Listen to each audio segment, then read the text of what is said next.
see if he can't make it. They're losing him off. Hi, Zeke. I was sleeping. I was having a really good dream. Was you? Yeah. I was dreaming that I was outside. I was an outside cat.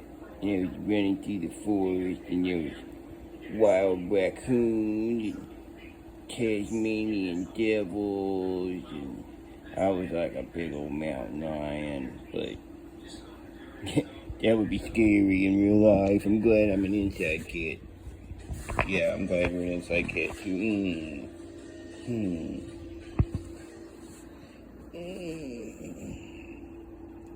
Still a little groggy. I'm waking up. You get dinner? Not quite yet. If I feed you early, you'll be hungry all night. Yeah, I guess that's true. I learn new things every day.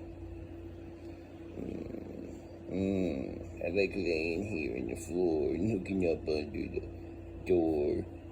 I see Harley or Abby in there, and I'm like, I'm being a little creeper. Sometimes I'm mischievous like that. Sometimes I can be a rascal.